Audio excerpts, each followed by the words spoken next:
¿Qué tal? Buenos días.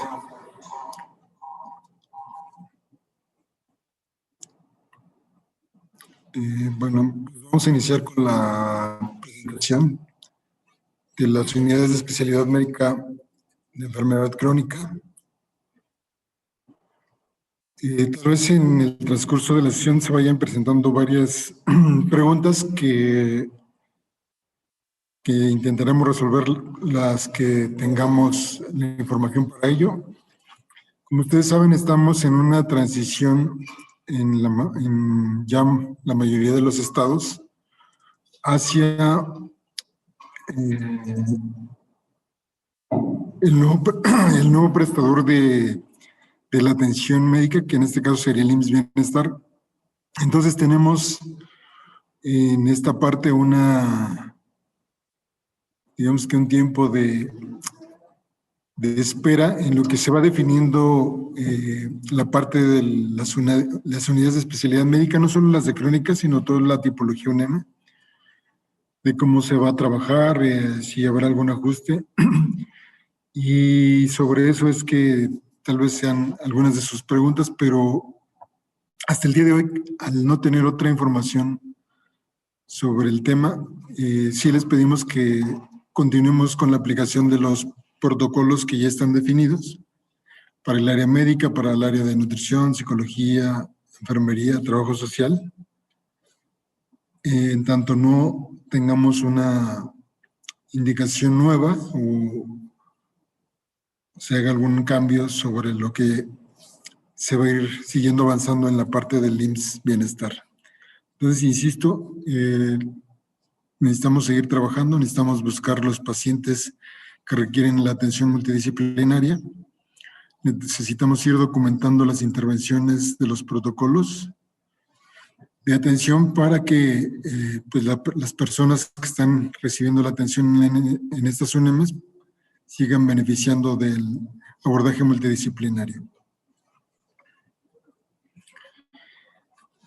Como ustedes saben, cada administración se va planteando un modelo de atención con base en sus propuestas que van trayendo, pero lo que nos ha tocado percibir y vivir en muchos de ellos, pues es la parte de que todos buscamos lo mismo, ¿no? Que es cómo mejoramos la atención de las personas, cómo nos apegamos a cubrir todas las necesidades que ellos tienen, a solventar y cubrir todos los insumos, medicamentos que se requieren para la atención en cualquier tipo de unidad.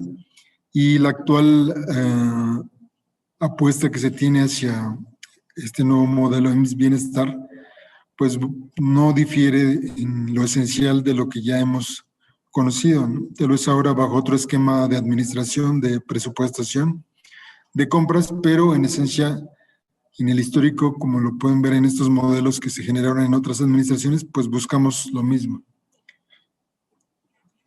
Lo que creo tenemos que seguir teniendo claro como líderes del programa de cardiometabólicas es que el abordaje que se tiene de estas enfermedades pues no se puede apegar a un modelo convencional de consultas de 10 o 15 minutos, ¿no? El componente cardiometabólico y lo crónico, ¿no? Porque se le van agregando otros componentes de envejecimiento, de enfermedades crónicas, pues nos genera que la visión esta de dar solo consultas de 10 o 15 minutos no es viable para este tipo de enfermedades, porque las personas tienen que cubrir muchos elementos que le ayuden a vivir con las enfermedades. Entonces, pues eso lo tenemos claro porque la alimentación no se cambia de un día para otro, el hábito de la actividad física tampoco se cambia de un día para otro, el identificar las situaciones de salud mental que interfieren en que una persona atienda o no las indicaciones del personal de salud. Y el otro que ya les mencionaba, pues que también tenemos que ser conscientes que la población mexicana, adulta y adulta mayor, cada vez crece más y sus necesidades de atención, las necesidades de cuidado y también necesidades en el entorno, que no tienen que ver con salud, pero sí con servicios, sí con adecuación de espacios, pues necesitamos visualizarlo, ¿no? O sea, el componente cardiometabólico y lo crónico en lo extenso, pues requieren de otras visiones. Yo sí les pido que si han estado pasando ya por algún ajuste o solicitud de cambio, pensemos desde este escenario que lo crónico no puede ser visualizado como una enfermedad aguda, que ese fue el planteamiento básico cuando se hicieron este tipo de modelos de atención. Un poco yéndonos hacia atrás, pues este fue el histórico de apertura de las unidades en los años desde 2008 hasta 2018, que fue la última, donde alcanzamos los 101 unidades en los estados que decidieron participar, y hay que solo considerar, insisto en que si bien ahora estamos en otro escenario de prestador de servicios, como es el IMSS Bienestar, el modelo hasta el día de hoy no tenemos indicación de cambiarlo. Entonces, vamos a continuar con este esquema. Entonces, las unidades, pues, solo para reiterar, pues tenemos un espacio para cada profesional de la salud, el corredor de la salud y todo esto que se fue planteando como este esquema arquitectónico de abordaje a las unidades de enfermedad cardiometabólica, donde la persona recibiera no solo atención clínica y de las áreas que acompañan en este escenario de la atención, sino que también fuera un espacio digno para las personas y que pudiera ser utilizado de manera que ellos tuvieran espacio para la actividad física, por ejemplo, espacios para reunir, para convivir. Y ustedes, pues, que están en las unidades pueden conocer ya ese escenario. Entonces, todo ese planteamiento es desde el origen bajo un modelo también arquitectónico. Luego ya en el modelo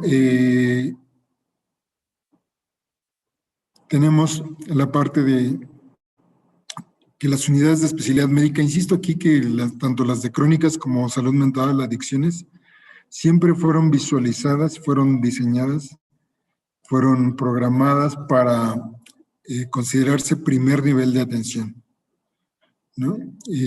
Aquí, ¿por qué? Porque esta tipología de unidades buscaba tener o acercar la medicina especializada, el tratamiento multidisciplinario, al primer nivel de atención. Entonces siempre se visualizó como una unidad que ayudara también a que muchos de los casos que no deberían de ser referidos a un hospital general, que por lo regular siempre están saturados, solo pueden ofrecer consultas igual de 10 o 15 minutos, pues no llegaran estos casos que sabemos pueden ser o debieran ser atendidos en un primer nivel de atención. Si recuerdan estas pirámides de atención, nos habla que las unidades del primer nivel de atención deberían de estar atendiendo hasta el 80% de los problemas de salud en la población, ¿no? Y las cardiometabólicas pues entran dentro de este bloque, en tanto que sabemos qué pasa cuando la persona no toma el medicamento, que sabemos qué pasa cuando la persona tiene descontrol crónico, ¿no? Entonces, la UNEM siempre ha tenido visión de ser una unidad del primer nivel de atención, porque también interactúa hacia la comunidad con los grupos preventivos que ustedes conocen, con las detecciones que como programa, no solo como un MS, deben de realizar, y también otorgando esta información, capacitación y educación a esta población que está en riesgo en la comunidad. Y pues esa fue la misión planteada, ¿no? Como el problema de enfermedad cardiometabólica, de mortalidad por enfermedad cardiometabólica como primera causa en México, en hombres y mujeres, pues lo que buscan estos modelos es ayudar a desacelerar esa tendencia que tenemos, como ustedes saben, desde que se ha documentado en las encuestas nacionales de salud, que prácticamente en cada encuesta vamos a la alza en cuanto a la prevalencia de diabetes, hipertensión, dislipidemias y la misma obesidad, que pareciera ya también ha llegado al tope, ¿no? Arriba del 70% en la población, y principalmente en los niños, ¿no? Entonces, con estos modelos se busca desacelerar la tendencia de las enfermedades crónicas de mayor prevalencia. Este modelo de abordaje multidisciplinario. Dentro de los objetivos tenemos dos que ya les mencionaba: la atención clínica, por así llamarlo, que es buscar la adherencia al tratamiento. Todos sabemos que las personas acuden a la consulta cada mes o cada 2 meses, pero pocas veces evaluamos si realmente la persona está aplicando las indicaciones que se le han hecho, ¿no? Si está tomando correctamente los medicamentos, si se los toman los horarios. Y ese es uno de los puntos principales que debemos observar. También la parte de cómo se apoya a las personas a generar cambios conductuales, ¿no? Ya les decía lo de actividad física, alimentación y comportamientos saludables en general, dejar de consumir alcohol, tabaco, que son muy importantes y que por solo decírselos en una consulta, difícilmente la persona recibe toda la información completa para hacer eso. Entonces el equipo multidisciplinario acompaña este proceso. Todo lo que tiene que ver con educación en salud para lograr este autocuidado, ¿no? Nosotros solo acompañamos como equipo de salud a las personas, pero ellos son los que van a vivir toda su vida con la enfermedad crónica y requieren del mayor desarrollo de habilidades, de tener las herramientas adecuadas para vivir y guiar también su vida con la enfermedad.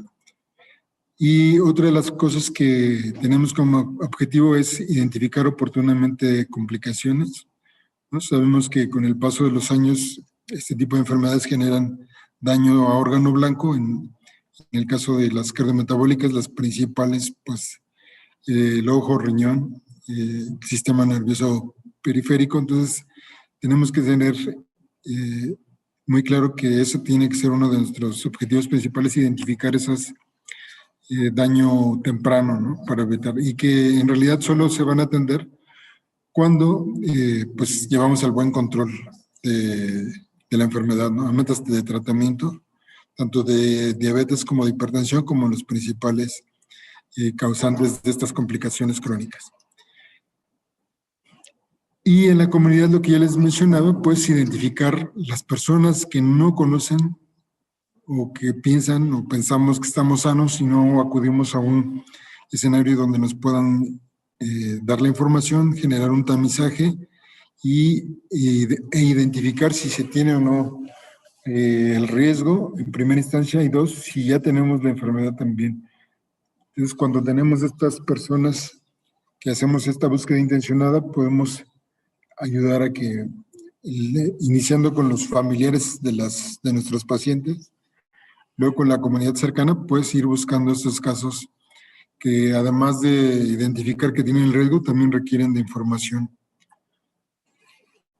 El esquema de atención en estas unidades, ustedes lo conocen, en tanto que, insisto, se busca que sea una atención resolutiva, ¿sí? Que no tengamos que diferir al paciente a un segundo o tercer nivel de atención.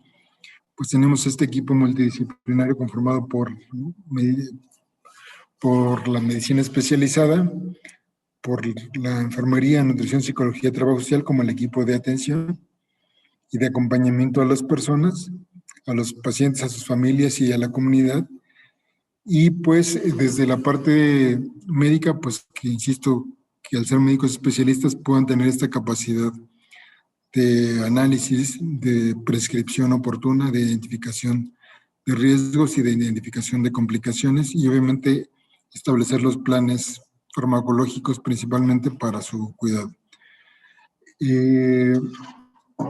En el caso del área de enfermería, establecer toda esta metodología de los planes de cuidados, ¿no? Para que la persona vaya también desarrollando a la par estas habilidades para el autocuidado, ¿no? Es importante aquí que los perfiles se mantengan, pues con eso buscamos que se garantice la parte de la aplicación de estas metodologías como la parte de enfermería. Y en la parte de alimentación, y no solo buscar una intervención individual, ¿no? Sino también identificar las necesidades que se tienen las personas para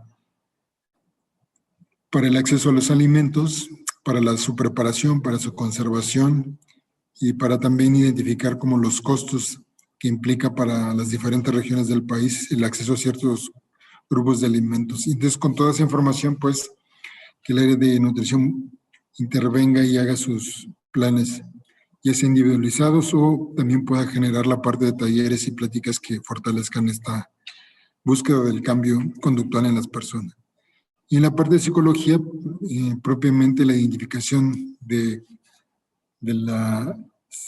algún problema de salud mental, pero también acompañarles en la parte de desarrollar estas habilidades de adherencia al tratamiento farmacológico, no farmacológico, y que pueda también visualizarse como una persona que va a hacer cambios y que esto le va a ayudar el resto de su vida. Y desde la parte de trabajo social, pues identificar sus necesidades sociales, ¿no? Recordemos que la salud no es independiente de la vida cotidiana de las personas, ¿no? Las personas tienen un trabajo, tienen familias, tienen problemas para transportarse, para cubrir ciertas necesidades, no solo las de alimentación, tienen problemas también de las dinámicas dentro de las familias. Entonces también ahí necesitamos identificar desde la parte social en qué se les puede apoyar a las personas y a sus familias. Bueno, ya mencionaba lo del equipo multidisciplinario. Ya a nivel de la atención clínica, pues necesitamos ir identificando este diagnóstico integrado, como le llamamos, ¿no? Todas las áreas deben de aportar información relevante, basada en su área de atención, que nos ayude a identificar cómo es que está llegando la persona, ¿no? Entonces tenemos este diagnóstico social, donde, insisto, se va un poquito más hacia la parte de los determinantes sociales y cómo desde el trabajo social se les puede dar un apoyo o canalizarles ciertas ayudas para que la persona pueda ir solventando todas esas necesidades que tiene ya en su vida cotidiana. En la parte de enfermería, con la aplicación del método del planes de cuidados, pues identificar estos diagnósticos reales, los de riesgo o los de beneficio, y hacer intervenciones específicas cuando se identifique alguna alteración o alguna necesidad que tenga la persona de desarrollar esa habilidad, ¿no? Y en el área de enfermería, uno de los principales focos que se tiene, pues es lo de la valoración podológica, y también todo el componente secundario, que es desde cómo lavar el pie, cómo secarlo, cómo cortar las uñas, cómo hidratarlo, y cuando se identifiquen alteraciones, pues obviamente hacer la intervención correspondiente. Ese como prototipo, ¿no?, de otras intervenciones que el área de enfermería tiene que desarrollar. Y en la parte de nutrición, no solo el diagnóstico nutricional, sino también tener esta visión del componente, del porcentaje de grasa corporal. Si recuerdan, ahora que la parte de la grasa, sobre todo intraabdominal, retoma un peso importante cuando se asocia a otras enfermedades como el hígado graso. Entonces también ahí es importante que esta valoración sea más extensa. Y si bien es importante centrarse en los hábitos de la alimentación, también identificar esta parte del porcentaje de grasa corporal y el diagnóstico cualitativo de la alimentación de las personas, insisto, basados en la región en que viven y el acceso a los alimentos que pueden tener. En psicología, la adherencia al tratamiento, la identificación de estas etapas de duelo por las que puede pasar cualquier persona que tiene una pérdida no solo familiar o material, sino también la pérdida de la salud, y que en ocasiones, si estos duelos se van prolongando, pues hacen difícil que las personas puedan evolucionar hacia un cambio o hacia comprender la información que les está dando el personal de salud. Entonces, es importante identificar esto, y obviamente la emisión de un diagnóstico como tal psicológico, una vez que ha pasado por todo el proceso de tamizaje para ansiedad, depresión, consumo de alcohol, tabaco y otras test que le ayudan, pues, a establecer este diagnóstico, y también a tener un escenario de cambio, ¿no? Porque si una persona llega con un deterioro considerable de todo esto, tal vez nos lleve más tiempo que vaya haciendo los cambios que le estamos pidiendo.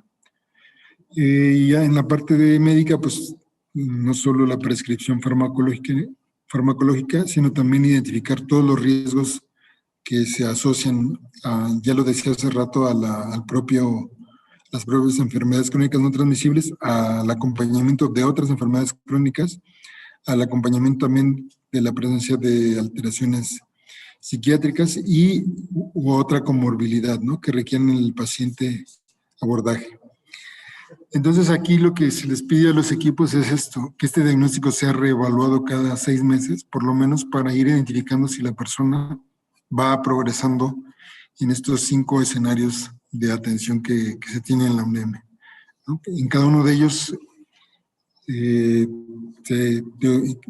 ya tenemos desarrollado un protocolo para cada una de las áreas que tiene una secuencia de procesos de atención, de educación, de talleres, pláticas, y que lo que busca este diagnóstico, que insisto, se tiene que actualizar semestralmente, es identificar cómo fuimos avanzando o en el caso contrario, identificar dónde nos atoramos, ¿no? Para retomar esta parte.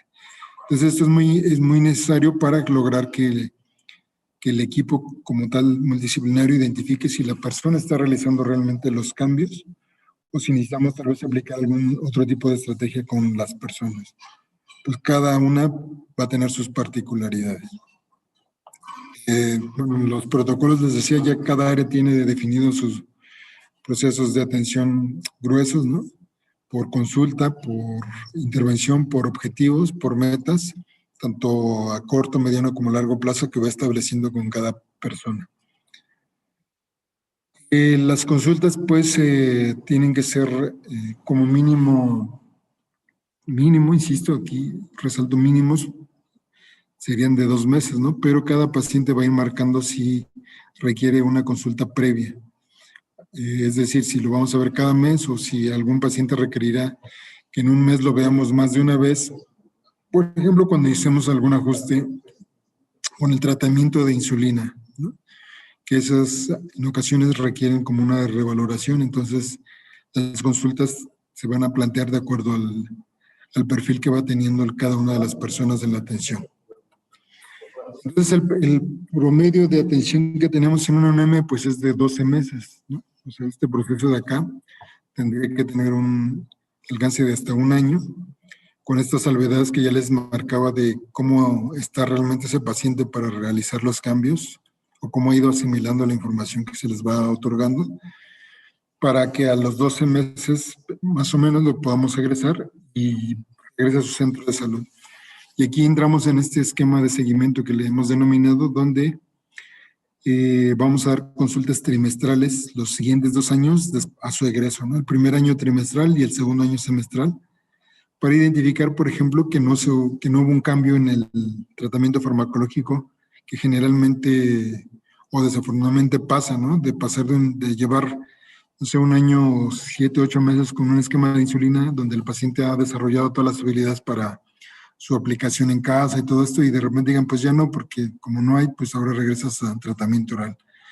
Entonces para esto son estas consultas de seguimiento una vez que egresó el paciente, y insisto, se las vamos a dar durante el primer año de su egreso trimestralmente y en el segundo año de manera semestral, con lo que estaríamos cubriendo un acompañamiento de estas personas de hasta 3 años, ¿no? Y aquí pues es muy importante que la red que que ya debería de estar creada, ¿no? Pero en estos debieras no pasan en la vida real, entonces necesitamos reforzarlo, porque la interacción entre la unidad UNEM y centros de salud tiene que ser muy cercana, ¿no? La UNEM tendría que ser un consultor de esas unidades del primer nivel de atención para apoyarle en capacitación, en aprendizaje conjunto o también como una asesoría, ¿no? Que pudiera tuvieran toda la confianza de preguntarles de ciertos casos que están siendo más complejos en el primer nivel de atención. Entonces ahí necesitamos reforzar esa intervención o esa interacción entre la UNEM y los centros de salud. En la parte de comunidad, ya les decía hace rato, pues buscamos detección de riesgos, detección de personas que pueden vivir con la enfermedad y no lo saben y que requieren la atención.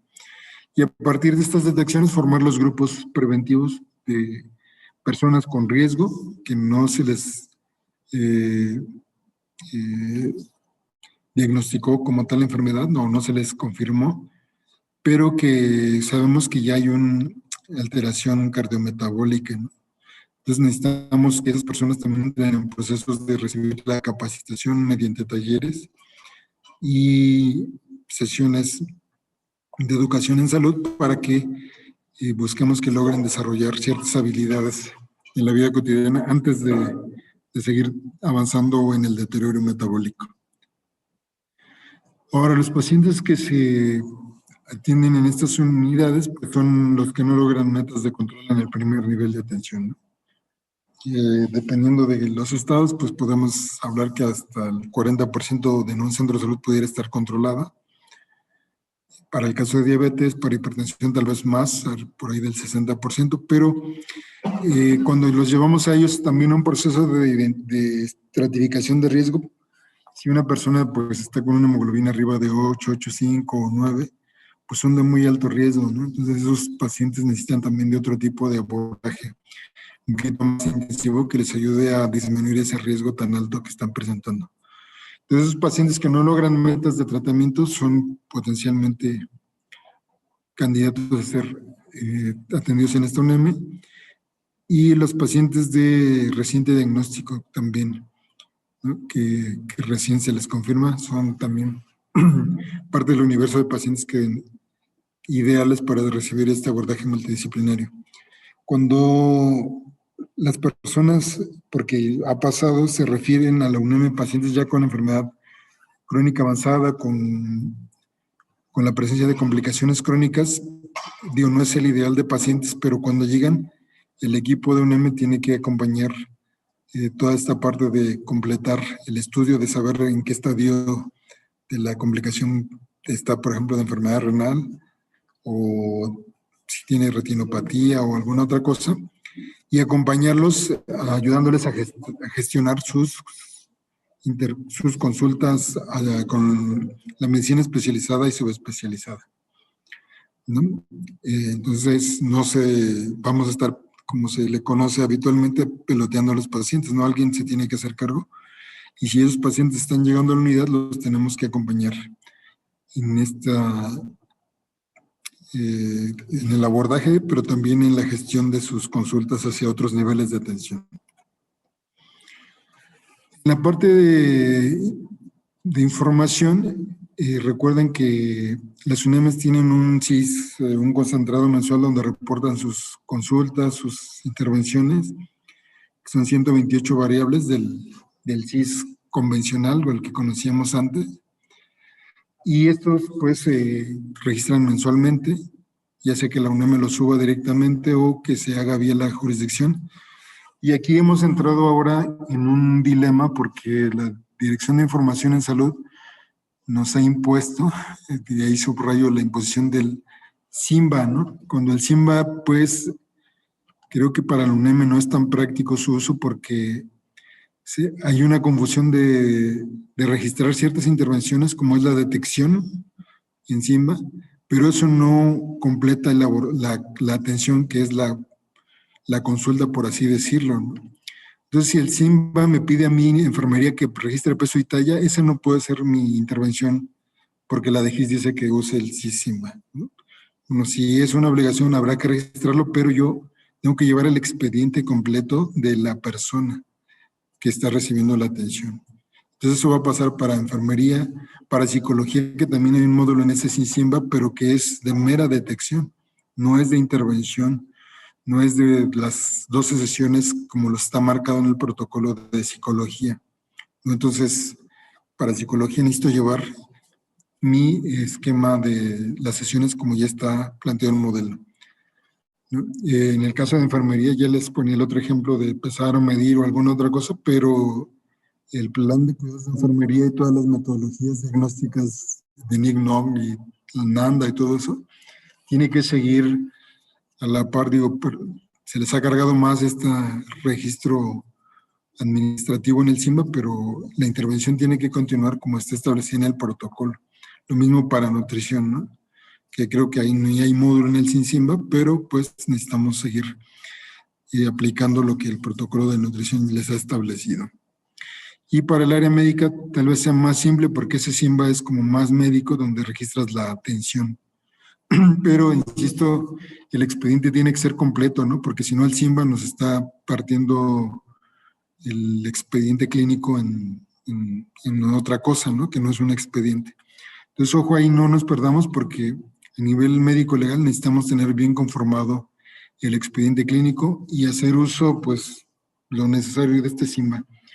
Porque al final para nuestro registro reporte mensual no tiene todas las variables para la UNAM. Bueno, ahora lo que ya mencionaba hace un rato, lo de la interacción con la jurisdicción sanitaria es muy importante, dada su cercanía, dado su dependencia local, y obviamente pues atender a los responsables jurisdiccionales que estén también empapados de esta información, que acompañen todos estos procesos de referencia, contrarreferencia, seguimiento de casos, capacitación a los médicos del primer nivel de atención y asesoría también a estas unidades. Y otra cosa que tenemos que tener como muy clara es la parte del binomio tuberculosis-diabetes, que al ser o encontrar escenarios en varios municipios del país con altas incidencias, pues necesitamos también ser conscientes de que un paciente con diabetes es más susceptible al desarrollo de tuberculosis. Y los pacientes con tuberculosis pues también requieren del tamizaje para diabetes. Bueno, la distribución por los estados, creo que la mayoría de los estados ya identifica cuántos UNAMES tiene. Al 2025, pues nuestra meta sigue siendo prácticamente lo mismo, los 300 pacientes nuevos por año por unidad, alcanzar el control de la diabetes con hemoglobina glucosilada, de arriba del 50% de los pacientes, de presión de hipertensión arterial arriba del 80%, y generar por unidad 2 grupos preventivos para este año, ¿no? Que sería complementario al del año previo. Entonces, para este año ya tendríamos que tener activos 2 grupos preventivos. Para este año, pues, el reto principal es lo que mencionaba al inicio, ¿no? Si habrá algún replanteamiento del modelo, que insisto, hasta el día de hoy no hay una indicación de que así sea. La otra parte es de cómo colaboramos con esta red de atención que ya existe, pero que realmente no hemos logrado integrar con el paso del tiempo, tanto con unidades del primer nivel de atención como con unidades del segundo o tercer nivel de atención. Si habrá un replanteamiento hacia roles más clínicos o más administrativos o ambos, la necesidad de ampliar una cobertura de atención multidisciplinaria en pacientes, no solo en el escenario de la UNAM, sino también en otras unidades del primer nivel de atención, y que visualicemos que no solo por tener ahora otras instituciones o algo, tendríamos que buscar que nuestros procesos se centren en lo que las personas necesitan, ¿no? En su localidad, en su área geográfica. Entonces, esta atención centrada en sus necesidades. Y el gran reto, pues, es lo del IMSS Bienestar, ¿no? Que ya les decía hace un rato, es algo que al día de hoy no nos han definido como cambio, ¿no?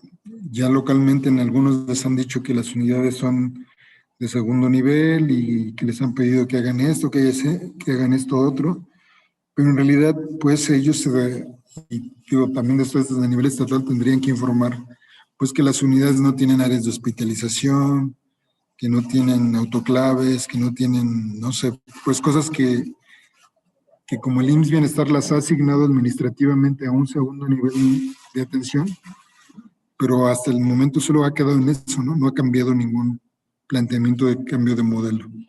Entonces, digo, nos va a costar un poco de trabajo esta interacción, pero nosotros tenemos que ser muy claros de cuál es el objetivo que tienen estas unidades y dónde sí, dónde no entran ciertas intervenciones que se nos están solicitando.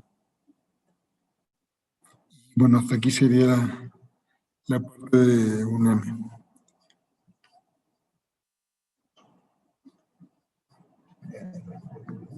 Entonces, no sé si haya preguntas.